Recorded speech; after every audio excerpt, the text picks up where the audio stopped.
Elle quitta son village avec pour seul bagage l'espoir. 2 parents malades laissés derrière elle, et une promesse qu'elle s'était faite à elle-même.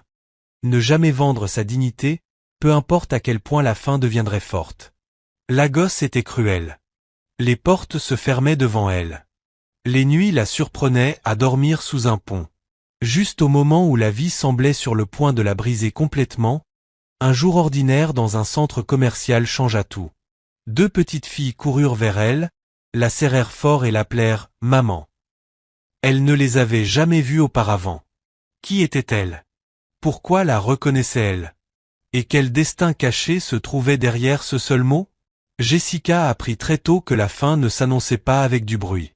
Elle s'installait silencieusement, d'abord par des étourdissements, ensuite par une faiblesse, puis finalement par une honte lourde qui s'installait dans la poitrine.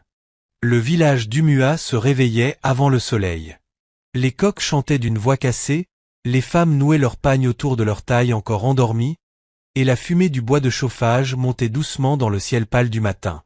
C'était un endroit où l'on survivait par la routine, où la souffrance n'avait rien de dramatique. Elle était normale. Jessica avait 22 ans, mais la vie avait déjà tracé trop tôt des rides d'inquiétude sur son visage. Elle se tenait à l'entrée de leur maison en terre, tenant un bol en plastique fissuré rempli d'une bouillie claire, regardant son père tousser violemment à l'intérieur. Chaque toux semblait plus profonde que la précédente, comme si quelque chose en lui se déchirait peu à peu. Sa mère était allongée sur une natte de raffia dans un coin, les yeux à moitié ouverts, le corps affaibli par une maladie qui l'avait lentement vidé de ses forces au fil des années. « Jessie » murmura sa mère en essayant de se redresser. Jessica se précipita à l'intérieur et s'agenouilla près d'elle. « Maman, s'il te plaît, ne parle pas.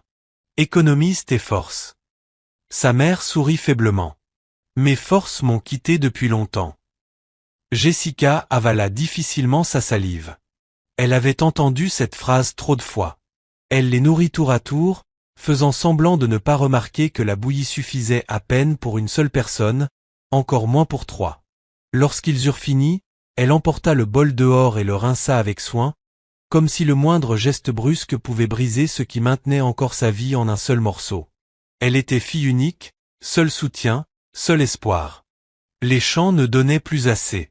Son père avait autrefois été fort, respecté, un homme qui travaillait les terres des autres et rentrait chez lui en souriant. Mais la maladie l'avait réduit à des os et à des quintes de tout. Sa mère vendait des légumes au marché jusqu'au jour où ses jambes ne purent plus la porter. Chaque jour, Jessica se réveillait avec la même peur. Et si aujourd'hui était le jour où l'un d'eux ne se réveillait pas? Cette peur la suivait partout. Ce matin-là, elle se rendit à la place du village, espérant encore que quelqu'un aurait besoin d'aide. Laver des vêtements, porter des charges, n'importe quoi. Mais les hommes secouaient la tête. Les femmes évitaient son regard. Tout le monde luttait. Personne n'avait de surplus. À midi, le soleil était impitoyable. Jessica s'assit sous un manguier, le dos contre l'écorce rugueuse, le ventre noué par la douleur. C'est à ce moment-là que la décision qu'elle évitait depuis longtemps s'imposa enfin en elle comme une pierre. Lagos, la ville dont les gens murmuraient le nom, le lieu des opportunités et de la méchanceté. L'endroit où l'on survivait, ou disparaissait. Cette nuit-là, elle parla à ses parents. Sa mère pleura en silence, les larmes glissant dans ses cheveux. Son père ne dit rien au début, fixant seulement le plafond de leur hutte comme s'il pouvait voir le ciel au-delà. « Tu affronteras des épreuves, dit-il enfin d'une voix faible. « Je sais, répondit Jessica. Tu rencontreras des hommes qui voudront t'acheter. Je sais. Tu ne dois pas te vendre. Je ne le ferai pas, dit-elle fermement, même si la peur tremblait sous ses mots. À l'aube, avec un petit sac en nylon contenant 2 robes et une paire de sandales usées, Jessica monta dans un bus bondé en direction de Lagos. Elle se retourna une seule fois vers la maison, la natte, ses parents qui lui faisaient signe faiblement. Elle ne savait pas qu'elle disait adieu à la fille qu'elle avait été. Lagos ne l'accueillit pas. Elle l'engloutit. Le bruit frappa en premier. Klaxons, cris, moteurs, la vie qui allait trop vite. Les immeubles se dressaient comme s'ils rivalisaient avec le ciel. Les visages défilaient sans se soucier d'elle. Personne ne demanda son nom. Personne ne demanda d'où elle venait. Pendant 3 jours, Jessica chercha. Hôtel, restaurant, boutique, bureau. Partout, c'était la même chose. De l'expérience? Non. Laissez votre numéro. Revenez la semaine prochaine. Ou pire encore, le sourire lent, les regards insistants, la condition murmurée. Si tu es prête à coopérer, on peut en parler. Elle quittait ces lieux la tête haute, le cœur se brisant en silence. La 4e nuit, elle dormit sous un pont. Le béton était froid. L'odeur d'urine lui brûlait le nez. Elle serra son sac contre sa poitrine et fixa l'eau sombre sous le pont, écoutant les rats courir tout près. La faim lui tordait violemment le ventre, mais elle se força à dormir. Elle rêva que sa mère appelait son nom. Le lendemain matin, elle mendia de la nourriture. Une femme lui donna du pain. Un homme lui cria de quitter devant sa boutique. Le soir venu, ses sandales étaient déchirées. Ses pieds lui faisaient mal. Sa dignité, toujours intacte, lui semblait plus lourde que sa faim. Le 6e jour, un petit hôtel l'embaucha comme femme de ménage. L'espoir revint brièvement. Elle travailla dur, frottant les toilettes, lavant les draps, souriant poliment. Pendant 2 jours, tout se passa bien. Le 3e jour, un client bloqua la porte pendant qu'elle nettoyait une chambre. « Tu es jolie », dit-il avec un sourire malsain. « Je travaille, monsieur. Je peux te faciliter la vie. » Elle s'enfuit. Elle alla voir le gérant, la voix tremblante. Il la regarda avec agacement. « Le client a toujours raison. Si tu ne peux pas supporter ça, tu peux partir. » Alors elle partit. Cette nuit-là, elle pleura pour la première fois depuis son départ. Pas de sanglots bruyants, seulement des larmes silencieuses imbibant sa robe. Le 10e jour, faible et épuisée, elle trouva un emploi comme agent d'entretien dans un grand centre commercial.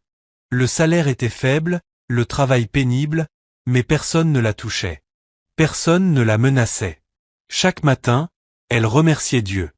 Elle nettoyait des sols qui reflétaient des visages plus riches que le sien.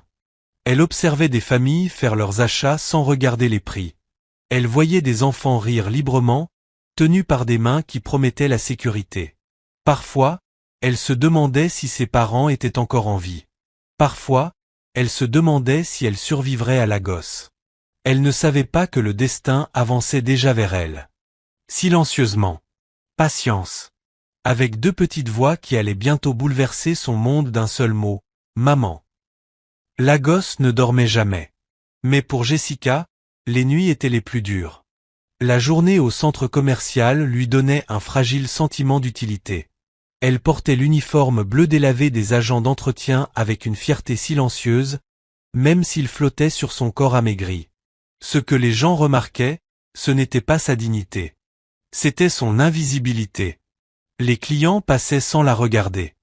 Leurs parfums coûteux restaient dans l'air bien après leur départ.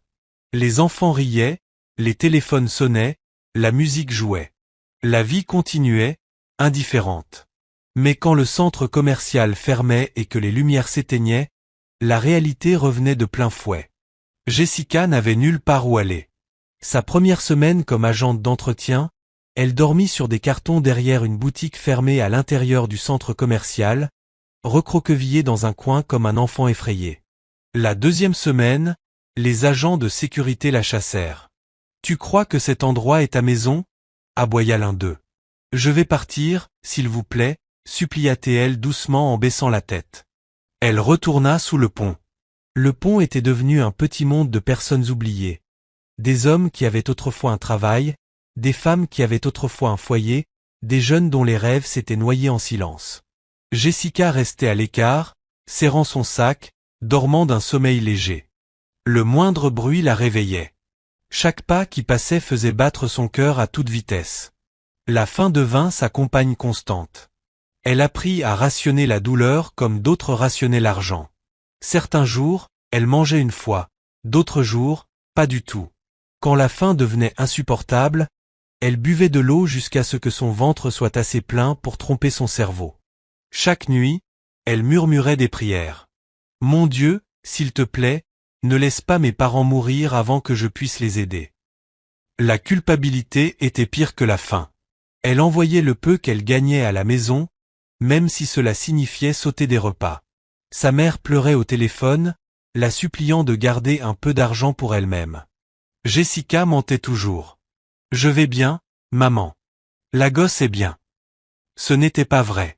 Au centre commercial, elle frottait les sols jusqu'à ce que ses genoux la brûlent. Ses mains se fissuraient à cause des produits chimiques.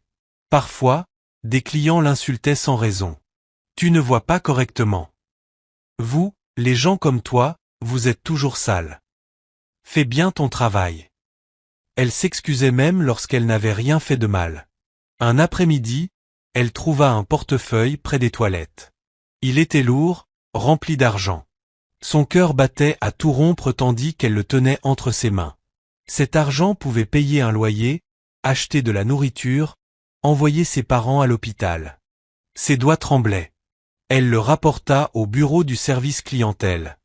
Cette nuit-là, elle pleura encore, non pas parce qu'elle était faible, mais parce que faire ce qui est juste faisait mal.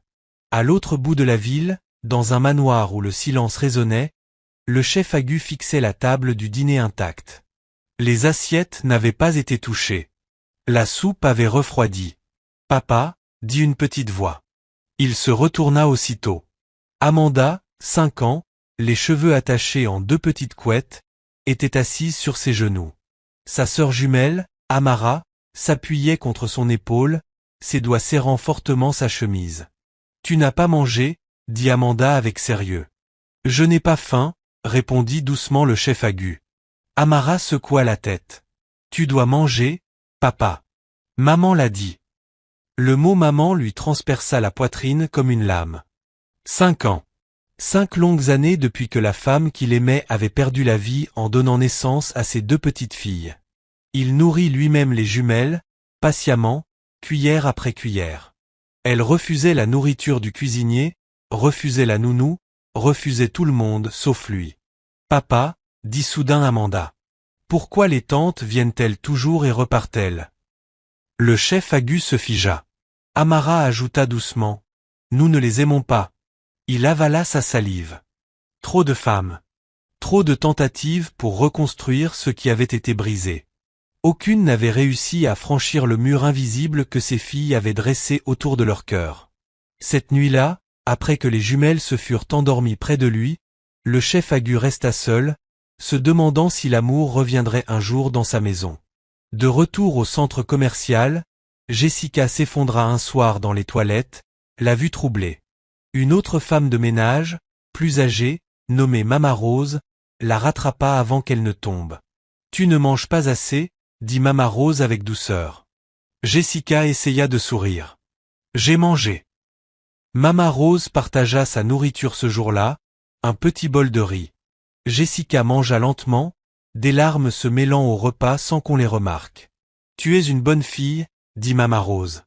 Cette ville met les bonnes personnes à l'épreuve plus durement que les autres. Jessica hocha la tête, sans savoir combien de temps encore elle pourrait supporter cette épreuve.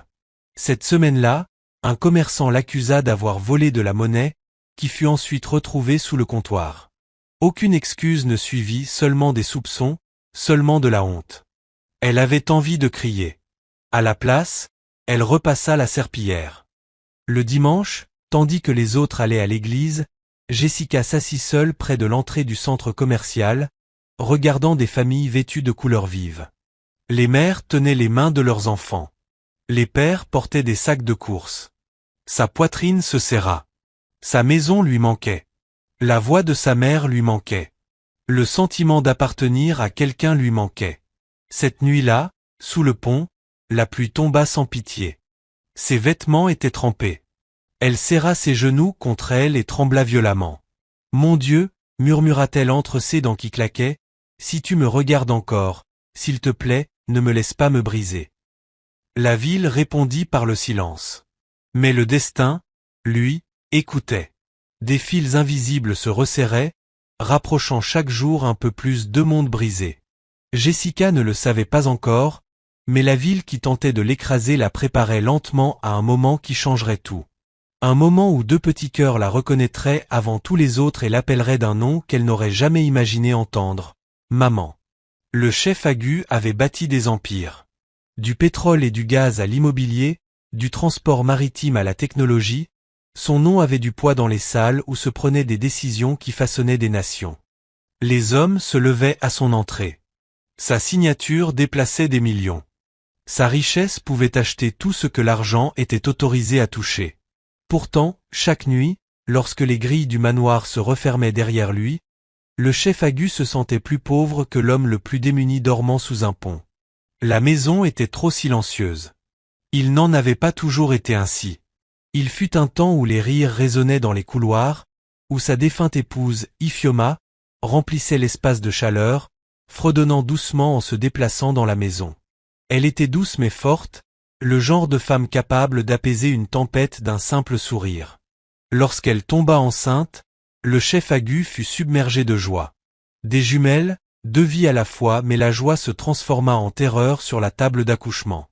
Complications, sang, panique. Le médecin parlait à voix basse, urgente, chaque mot semblable à un couteau. Lorsqu'Amanda et Amara poussèrent leur premier cri, leur mère était déjà en train de s'éteindre. Le chef Agu se souvenait lui tenir la main, la suppliant de ne pas le laisser seul avec 2 nouveau-nés dans un monde vide. Elle sourit faiblement et murmura « Aime-les assez pour nous deux ». Puis elle partit. Ce fut cette nuit-là que le chef Agu comprit que l'argent ne pouvait pas soudoyer la mort. 5 ans plus tard, il se réveillait chaque matin avant l'aube non à cause des affaires, mais parce que ses filles pleuraient dans leur sommeil. Certaines nuits, Amanda se réveillait en hurlant, serrant sa poitrine comme si quelque chose d'invisible lui faisait mal. D'autres nuits, Amara mouillait le lit et pleurait de honte, convaincue que leur maman serait fâchée. Le chef Agu lavait lui-même les draps, les apaisant avec des histoires et des chansons douces. Il avait renvoyé les nounous les unes après les autres. « Papa, elle sent bizarre. Elle crie. Elle ne nous regarde pas avec amour. » Les enfants mentaient rarement sur ce qu'ils ressentaient. Alors il apprit à tout faire lui-même. Il les baignait. Il leur tressait les cheveux, maladroitement au début, puis de mieux en mieux avec la pratique. Il cuisinait des repas simples, car elle refusait de manger ce que quelqu'un d'autre avait préparé. Les chefs se plaignaient. Le personnel murmurait. Le chef Agu s'en moquait. Si aimer ses filles le faisait paraître faible, alors la faiblesse serait sa couronne. Mais le poids était lourd. Les partenaires d'affaires l'exhortaient à se remarier. Un homme a besoin d'une femme, disait-il. Les filles ont besoin d'une mère, insistaient d'autres. Il essaya.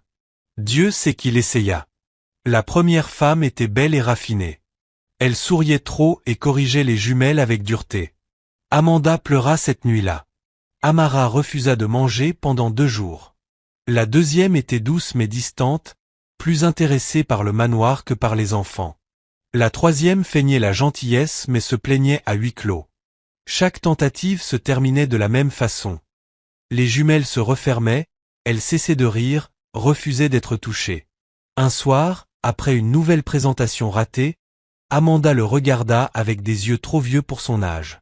« Papa, demanda-t-elle doucement, pourquoi les femmes viennent-elles toujours ici pour remplacer notre maman ?» Le cœur du chef Agu se brisa. « Personne ne peut la remplacer, » répondit-il rapidement. Amara ajouta d'une petite voix, « Nous ne voulons pas d'une nouvelle maman. Nous voulons juste notre maman. » Il les serra fort contre lui, avalant sa douleur. Cette nuit-là, après qu'elles se furent endormies près de lui, le chef Agu s'assit au bord du lit et pleura en silence. Il leur faisait défaut non pas comme père, mais comme un homme incapable de ramener la chaleur dans leur monde. À l'autre bout de la ville, Jessica restait éveillée sous le pont, fixant le même ciel. 2 vies séparées par la distance et la classe sociale, regardant la même lune. Elle pensa aux mains de sa mère, désormais fines et tremblantes. Elle pensa à la toux de son père. Elle se demanda s'ils avaient mangé ce jour-là.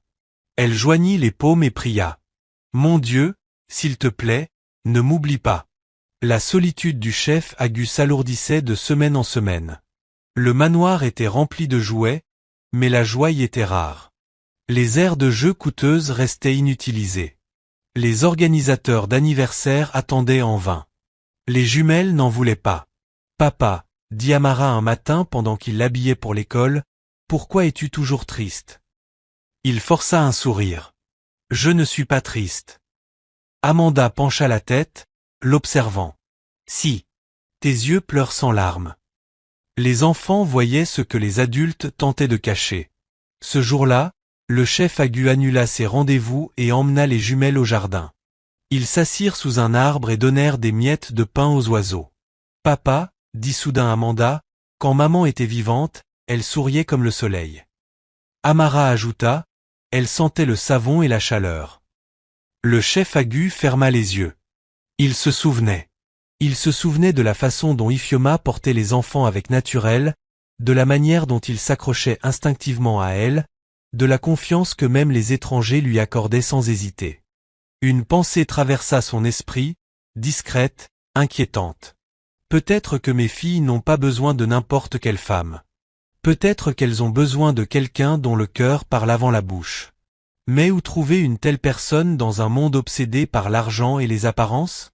De retour au centre commercial, Jessica termina son service tard ce soir-là. Ses pieds la brûlaient, sa tête battait. Mama Rose lui proposa encore une fois de la raccompagner. Je n'ai pas de maison, admit Jessica doucement. Mama Rose soupira profondément. Cette ville est cruelle. Jessica esquissa un faible sourire. Mais je ne la laisserai pas me changer. Cette nuit-là, allongée sous le pont, la pluie menaçant encore une fois de tomber, Jessica serra son sac contre elle et se fit une promesse à elle-même. Je suis peut-être brisée, mais je ne deviendrai pas amère. Sans le savoir, quelque part dans un manoir rempli de silence, deux petites filles rêvaient d'une chaleur qu'elles ne savaient pas nommer. Et un homme qui avait tout perdu sauf l'amour marchait, sans le savoir, vers l'unique âme capable de guérir son foyer. Le destin était patient. Il l'a toujours été. Et il se rapprochait. Jessica commença à comprendre Lagos à travers ces silences. La ville criait le jour, moteurs, klaxons, musique, disputes. Mais elle devenait silencieuse dans les moments qui comptaient le plus. Silencieuse quand quelqu'un choisissait la cruauté. Silencieuse quand l'aide passait sans voir. Silencieuse quand une bonne personne décidait, une fois de plus, de ne pas se briser. À son 3e mois au centre commercial, Jessica avait appris à disparaître correctement. Elle nettoyait tôt avant l'ouverture des boutiques et tard après leur fermeture. Elle évitait les regards. Elle parlait doucement. Elle gardait la tête baissée non par honte, mais par instinct de survie. L'invisibilité la protégeait. L'uniforme qu'elle portait avait viré à un bleu-gris terne. Le badge accroché à sa poitrine était ébréché. Les lettres étaient à peine lisibles, Jessica. Elle se demandait parfois si, un jour, même son nom finirait par s'effacer. Son corps changeait. La faim avait sculpté des angles vifs sur son visage. Ses pommettes ressortaient. Ses vêtements flottaient sur sa silhouette. Pourtant, dans ses yeux brillait encore quelque chose de tenace, quelque chose d'intact. Chaque matin avant le travail, elle se lavait le visage à un robinet public, lissant ses cheveux avec de l'eau et ses doigts. Elle murmurait des prières pendant que la ville s'agitait autour d'elle. Mon Dieu, aujourd'hui encore. Aide-moi à tenir. Parfois, elle imaginait le visage de ses parents le jour où elle rentrerait enfin, victorieuse. Elle s'imaginait acheter des médicaments sans compter les pièces. Elle s'imaginait entendre son père rire à nouveau. Ses rêves étaient ce qui la faisait avancer. Mais Lagos mettait les rêves à l'épreuve chaque jour. Un après-midi, alors qu'elle passait la serpillière près d'une boutique de luxe, une femme recula brusquement et siffla. « Fais attention. Tu sais combien coûtent mes chaussures ?» Jessica s'inclina légèrement. « Je suis désolée, madame. » La femme ricana et s'éloigna, laissant derrière elle un parfum agressif qui donna le vertige à Jessica. Elle s'appuya un instant sur son balai pour reprendre son souffle. Elle était fatiguée. Terriblement fatiguée. Ce soir-là, elle envoya encore presque tout son salaire au village. L'alerte de transfert sonna sur son petit téléphone. Sa mère appela aussitôt. « Jessie, tu as envoyé trop d'argent, » dit-elle avec inquiétude. « Je vais bien, maman, » mentit encore Jessica. « Tu maigris, » dit sa mère doucement. « Je l'entends dans ta voix. » Jessica ferma les yeux. Prie juste pour moi. À l'autre bout de la ville, le chef Agu se tenait devant un miroir, ajustant lentement ses boutons de manchette. Derrière lui, les jumelles bavardaient avec excitation. « Papa, où est-ce qu'on va ?» demanda Amanda en sautillant. « Acheter une glace » cria Amara. Le chef Agu sourit faiblement. Il avait décidé de les emmener lui-même. Pas de chauffeur trop proche, pas de nounou, pas de garde envahissant, juste 3. Il voulait qu'elle se sente normale. Normal était devenu un luxe rare. Pendant le trajet, les jumelles collaient leur visage à la vitre, montrant tout du doigt. Le chef Agu les observait dans le rétroviseur, le cœur serré d'amour et de peur à la fois. Et si elles grandissent brisées? Et si je les échoue complètement? Il se gara devant un grand centre commercial, le même où travaillait Jessica. Même si le destin n'avait pas encore permis à leur chemin de se croiser, il tenait fermement la main de chacune des jumelles en entrant, leurs petits doigts enroulés autour des siens. « Papa » dit soudain Amanda. « Cet endroit sent beaucoup de gens. » Amara fronça le nez. « Et la nourriture ?» Elles éclatèrent de rire. Le chef Agu sentit une chaleur inconnue naître doucement dans sa poitrine. À l'intérieur du centre commercial, les gens se retournaient pour les regarder. Non parce qu'ils le reconnaissaient, il était habillé simplement, mais parce que les jumelles étaient impossibles à ignorer. Des visages identiques, des yeux brillants, un lien si visible qu'il semblait sacré. Ils achetèrent des glaces et s'assirent près de l'aire centrale. Amanda insista pour nourrir son père en premier. Amara applaudit joyeusement lorsqu'il accepta la cuillère. Pendant un instant, le monde sembla doux. Mais les jumelles s'agitèrent vite. Elles voulaient marcher, explorer, tout voir. Le chef Agu les suivit patiemment, ignorant qu'à chaque pas, elles se rapprochaient d'une femme dont le cœur reflétait leur propre fin d'appartenance. Ce même soir, Jessica nettoyait les toilettes près de l'aire de jeu pour enfants. Son dos lui faisait mal, son ventre gargouillait. Elle termina son travail lentement, soigneusement, veillant à ce que personne ne se plaigne. En sortant, elle s'arrêta. Des rires flottaient dans l'air. Des rires d'enfants. Ils tirèrent quelque chose de profond dans sa poitrine, quelque chose qu'elle avait enfoui quand survivre était devenu prioritaire. Elle observa de loin les familles qui passaient. Les mères ajustant les vêtements, les pères hissant les tout-petits sur leurs épaules. Son regard s'attarda plus longtemps que d'habitude. Est-ce que j'appartiendrai un jour à un monde comme celui-là? La voix d'un agent de sécurité la ramena brutalement à la réalité. Et, la femme de ménage, pourquoi tu restes plantée là? Désolée, répondit-elle vite en retournant travailler. Elle ne savait pas qu'elle venait de passer à quelques mètres du destin. Cette nuit-là, la pluie revint. Jessica arriva sous le pont trempée et grelottante. Elle étendit son carton, devenu plus mince après des semaines d'usage, et s'y recroquevilla. L'eau gouttait régulièrement non loin, chaque goutte résonnant dans l'obscurité. Son téléphone vibra. Un message de la clinique du village. L'état de votre père s'est aggravé. Il a besoin de médicaments plus forts. Jessica fixa l'écran jusqu'à ce que les mots se brouillent sous ses larmes. Elle n'avait plus d'argent. Elle enfouit son visage dans ses genoux et pleura, pas bruyamment, pas de façon théâtrale, mais avec les sanglots silencieux de quelqu'un qui avait trop longtemps combattu sans repos. « Mon Dieu, murmura-t-elle d'une voix brisée, je suis encore debout. S'il te plaît, viens à ma rencontre. » Cette même nuit, le chef Agu coucha les jumelles. Amanda bâilla et se blottit contre lui. « Papa, aujourd'hui c'était bien, murmura-t-elle. Amara hocha la tête, à moitié endormie. « J'ai aimé la glace. » Le chef Agu sourit et embrassa leur front. « On sortira encore. » Alors qu'il éteignait la lumière, Amanda murmura dans son demi-sommeil. « Papa, j'ai vu quelque chose aujourd'hui. » Il marqua une pause. « Que as-tu vu ?» Elle fronça légèrement les sourcils, comme si elle essayait de se souvenir d'un rêve. « Je ne sais pas. J'ai eu l'impression que quelque chose manquait. » Amara remua et murmura. « Peut-être que nous le trouverons bientôt. » Le chef Agu resta debout un long moment après qu'elles se furent endormies. Son cœur battait étrangement vite. Deux vies errant dans la même ville.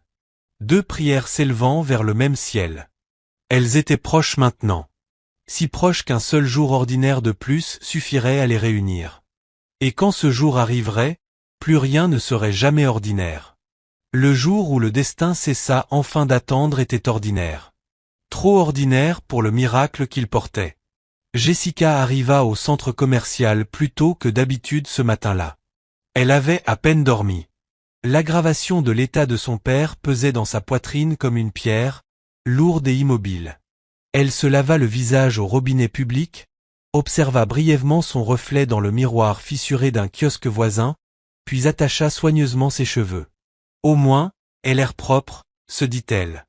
C'est encore quelque chose que tu peux contrôler.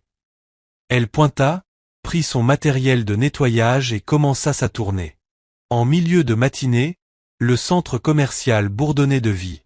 Les enfants riaient. Une musique douce s'élevait des haut-parleurs dissimulés. L'odeur des pâtisseries flottait dans l'air.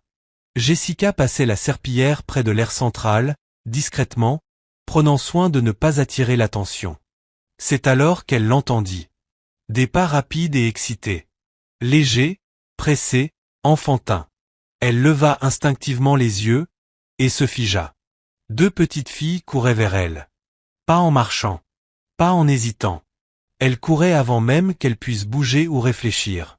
De petits bras s'enroulèrent fermement autour de ses jambes. « Maman !» Le mot éclata dans l'air comme un coup de tonnerre. Le centre commercial sembla devenir silencieux. Jessica halta, sa serpillière tombant au sol avec fracas.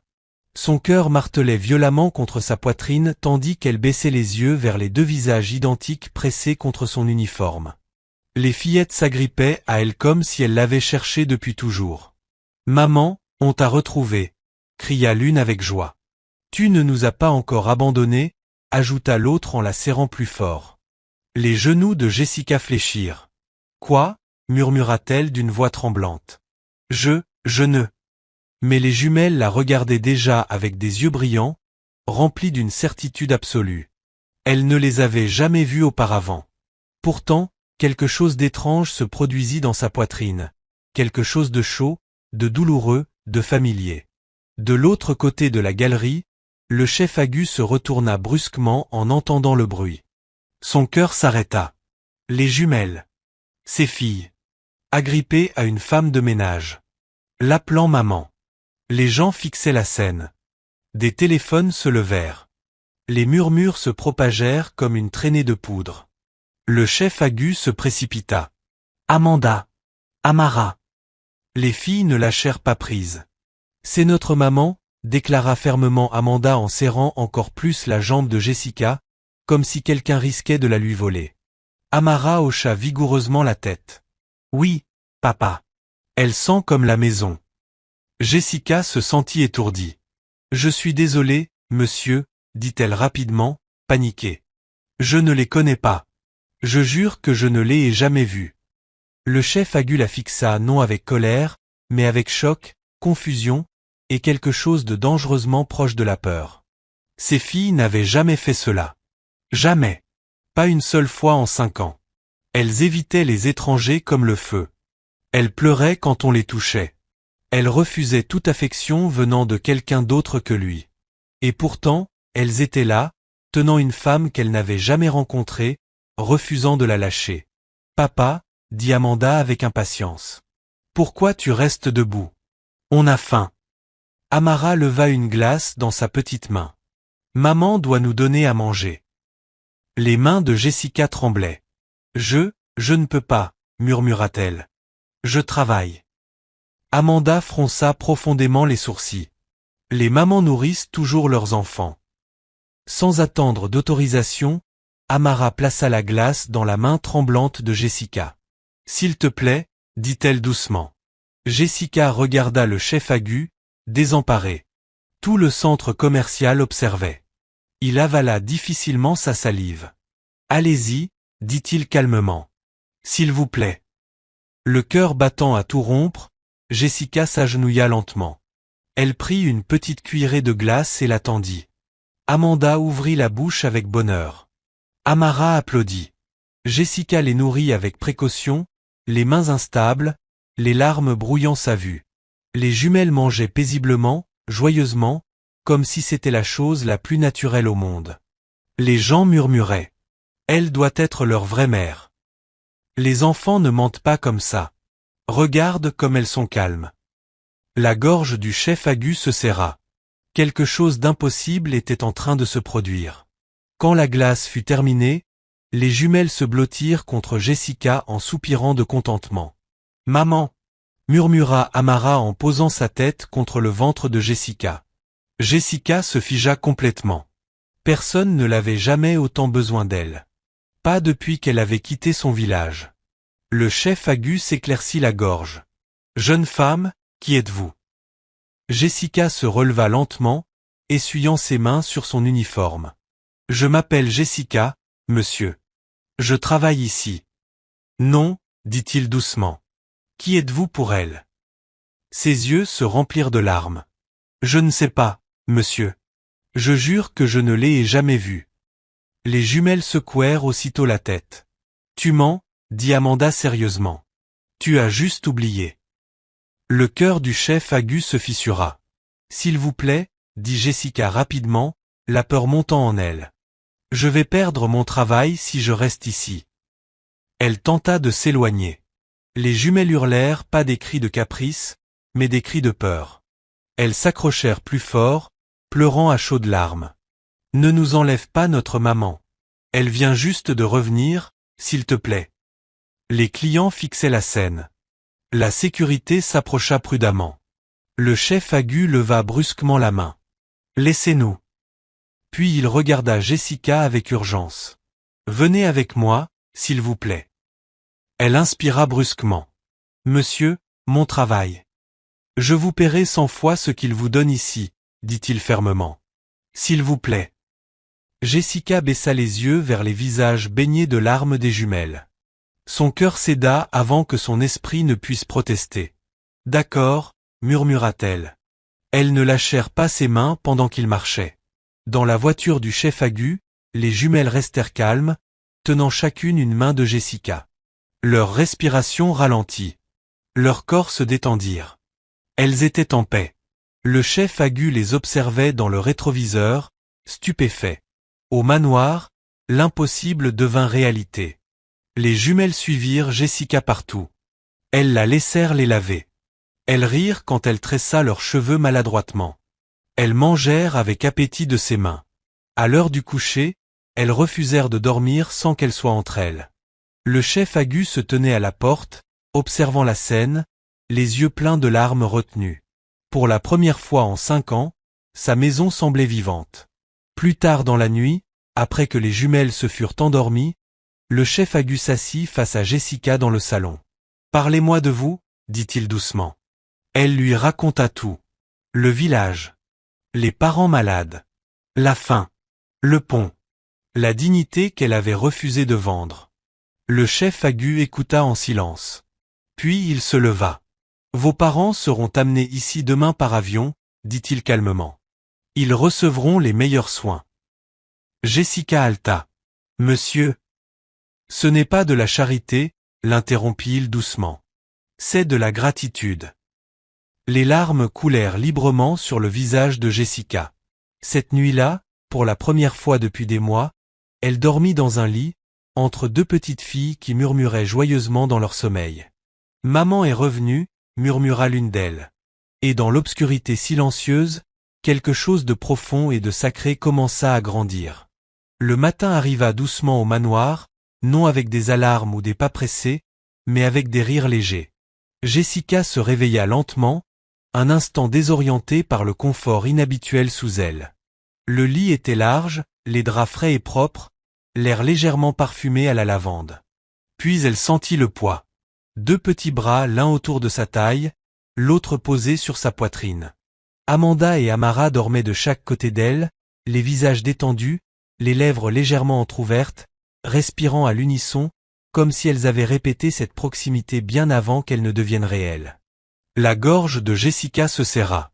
Elle avait dormi d'un sommeil léger, craignant de bouger, craignant que ce ne soit qu'un rêve qui se briserait si elle clignait trop fort des yeux.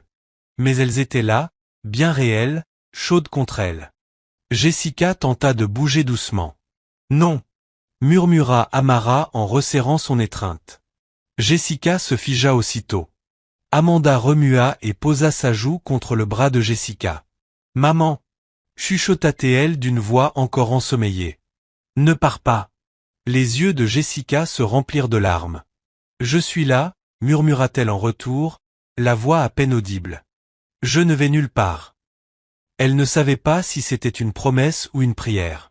Dans le couloir, le chef Agu se tenait silencieusement sur le seuil de la porte, observant la scène. Il avait peu dormi. Toutes les quelques minutes au cours de la nuit, il était venu vérifier. À moitié s'attendant à ce que le sort se brise. À moitié s'attendant à entendre les jumelles se réveiller en hurlant, comme cela arrivait souvent. Mais chaque fois, il trouvait le même miracle, la paix. Une paix que sa maison n'avait plus connue depuis la mort de sa femme. Il s'adossa au mur, une main couvrant sa bouche tandis que l'émotion lui gonflait la poitrine.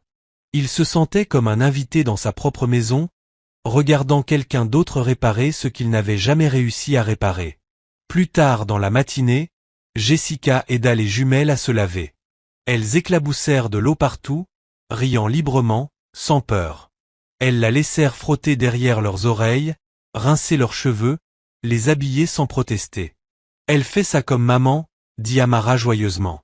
Le chef Agu se détourna rapidement avant qu'elle ne voie les larmes dans ses yeux. Au petit déjeuner, quelque chose d'autre se produisit.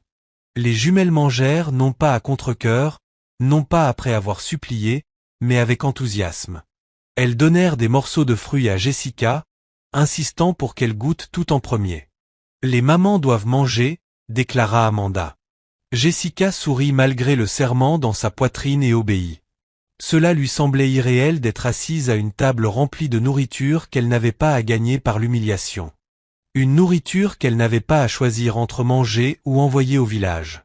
Après le petit déjeuner, le chef Agu reçut un appel. Il écouta en silence, puis regarda Jessica. « Vos parents sont arrivés sains et saufs, dit-il doucement. Ils sont à l'hôpital maintenant. » Jessica halta, portant une main à sa bouche.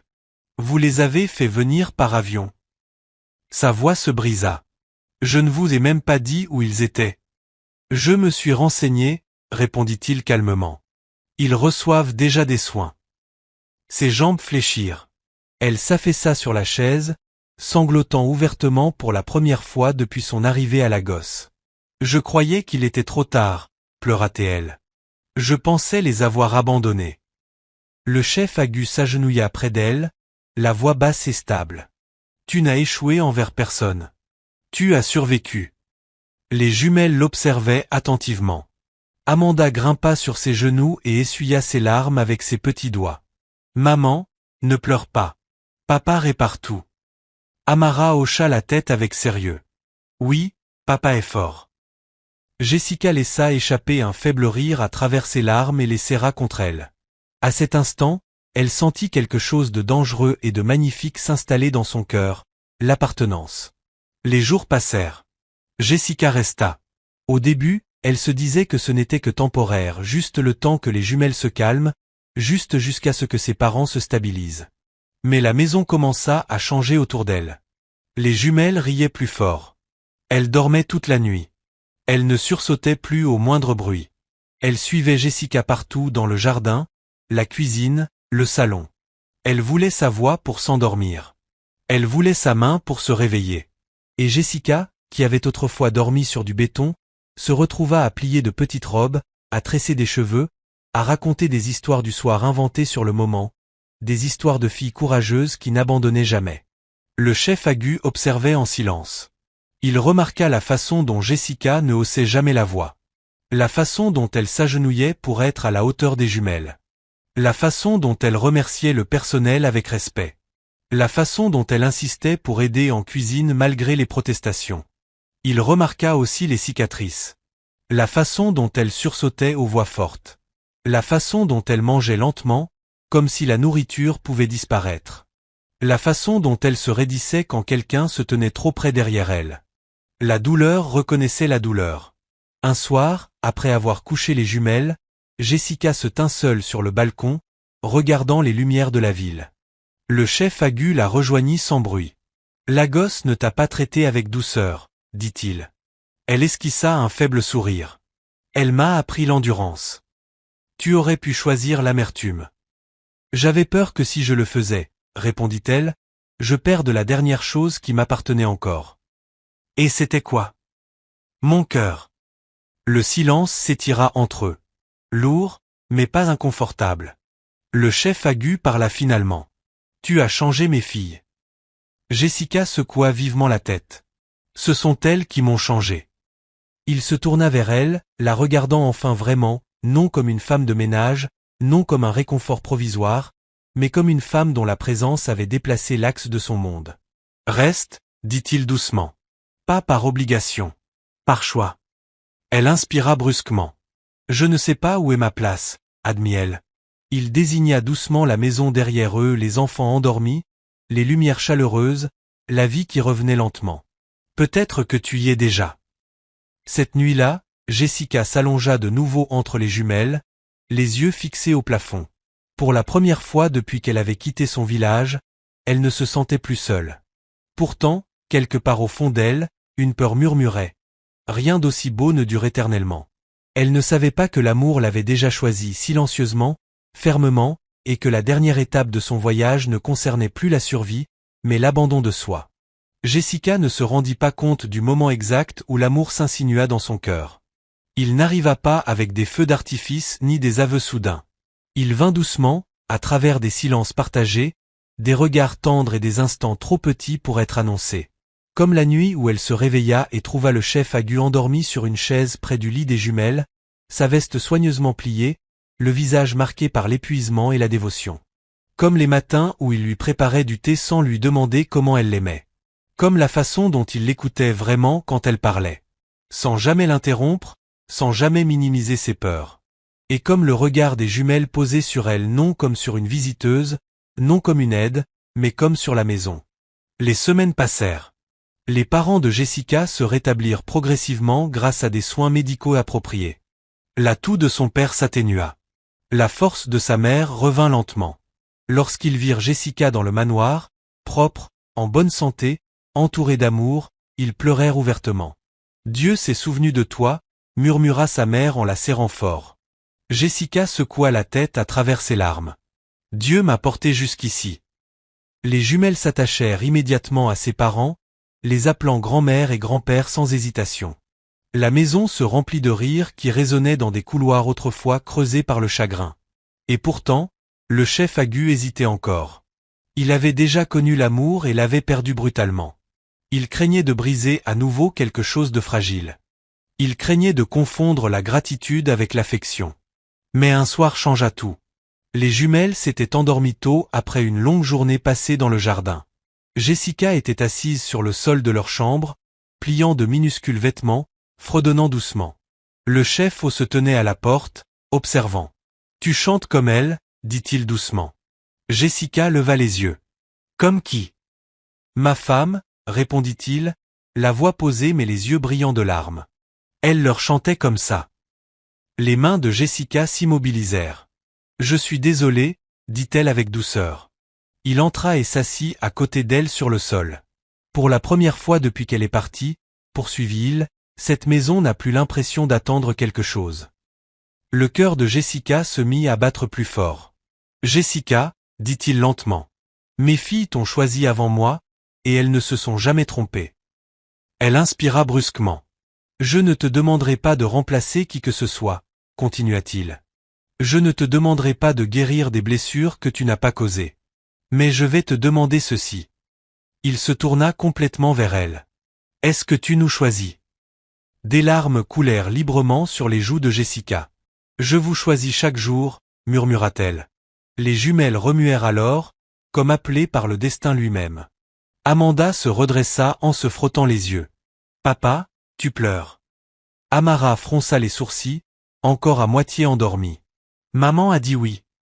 Le chef se figea. Jessica rit doucement à travers ses larmes. Oui à quoi? Amanda sourit d'un air entendu. À rester pour toujours. Le silence retint son souffle. Le chef prit la main tremblante de Jessica. « Jessica, dit-il d'une voix chargée d'émotion, veux-tu m'épouser?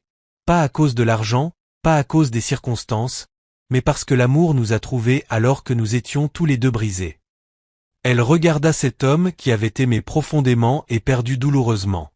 Elle regarda ses enfants qu'il avait trouvés alors qu'elle n'avait plus rien. Elle pensa au pont, à la faim, à l'humiliation, et elle sourit. « Oui. » Les jumelles crièrent de joie. Elle a dit oui. Notre maman reste. Notre papa sourit. La maison explosa de rires et de larmes. Le mariage fut simple. Pas de presse, pas de grandeur, pas de spectacle, juste la famille, juste l'amour. Jessica portait une robe crème modeste.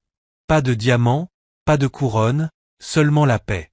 En remontant l'allée, elle pensa à la jeune fille qui mendiait autrefois pour manger et dormait sous un pont. Cette fille ne se reconnaîtrait plus aujourd'hui. Le chef la regarda s'approcher avec respect, non avec possession.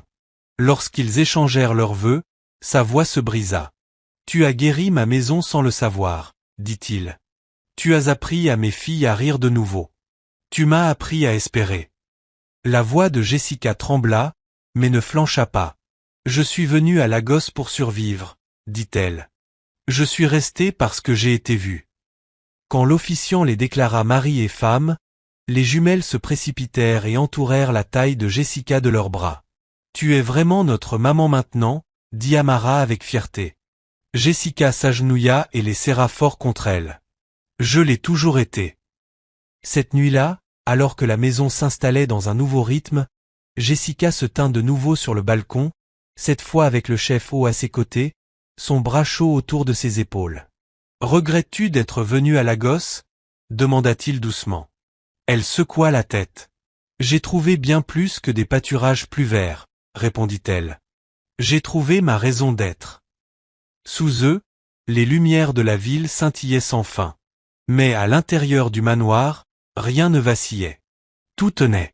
Et pour la première fois depuis longtemps, le destin se reposa, satisfait d'avoir enfin réuni les bons cœurs. Morale de l'histoire, le véritable destin ne se construit ni sur la richesse, ni sur le statut, ni sur la beauté, mais sur le caractère, la patience et la pureté du cœur. Lorsqu'une personne refuse d'échanger sa dignité contre la survie, la vie peut la retarder, mais elle ne la rejettera jamais. L'amour reconnaît la vérité avant la logique, et les cœurs sincères finissent toujours par retrouver leur chemin vers la maison. Cette histoire nous rappelle que l'endurance n'est jamais vaine. Quand on reste fidèle à soi-même, même dans l'obscurité, le destin nous trouve dans des endroits inattendus. Si cette histoire a touché ton cœur, aime, partage et laisse un commentaire.